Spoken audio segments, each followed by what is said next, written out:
Halo semuanya, perkenalkan kami dari kelompok 3 ingin mempresentasikan sebuah materi yang berjudul perekonomian 3 sektor. Tapi sebelum kita masuk ke materi, alangkah baiknya kami dari kelompok 3 memperkenalkan diri terlebih dahulu. Dimulai dari saya sendiri, Mutia Hafiz. Hai, aku Abdul Aziz. Halo, perkenalkan nama aku Olivia Agita. Assalamualaikum warahmatullahi wabarakatuh. Perkenalkan nama saya Nur Hayati dari kelompok 3 perpajakan. Terima kasih. Namaku Dwi Nugraha. Dan aku Vincenzius Pascalis Egi. Jadi gini guys, sebelum kita ke topik pembahasan, kalian tahu nggak sih perekonomian 3 sektor itu meliputi apa saja? Di antaranya yaitu yang pertama, sektor rumah tangga, yang kedua, sektor perusahaan, yang ketiga, sektor pemerintah.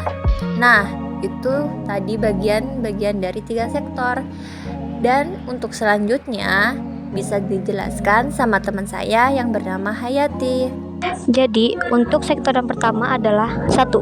Sektor rumah tangga. Dilansir dari situs MBA Knowledge Base, sektor rumah tangga menyediakan berbagai faktor produksi seperti tanah, tenaga kerja, dan modal.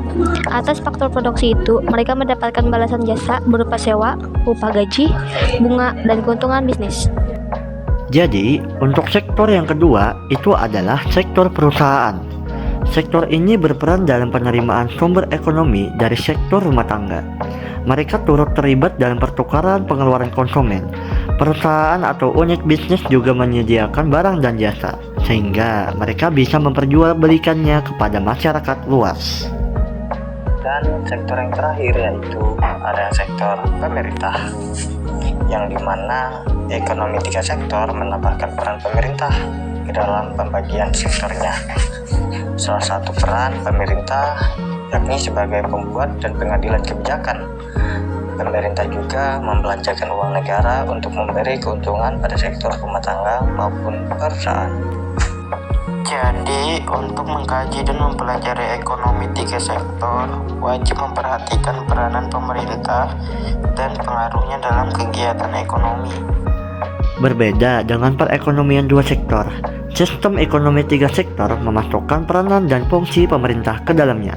Dikutip dari buku Ekonomi Makro Pengantar Ekonomi 2015 karya Iskandar Potong, dalam perekonomian 3 sektor, pemerintah berperan sebagai pembuat kebijakan. Contoh kebijakan atau regulasinya yakni pembelajaran uang negara APBN untuk kepentingan masyarakat dan peraturan soal pemasukan negara. Jadi, bisa dikatakan bahwa 3 sektor dalam ekonomi mencakup sektor rumah tangga, perusahaan, dan pemerintah. Perekonomian 3 sektor ini bersifat tertutup karena tidak melibatkan ekspor dan impor atau perdagangan luar negeri. Sekian penjelasan dan pengertian perekonomian 3 sektor yang dapat kami sampaikan. Kami harap penjelasan dari kami cukup jelas dan mudah dimengerti ya. Mohon maaf bila ada kesalahan pengucapan, mohon dimaklumi.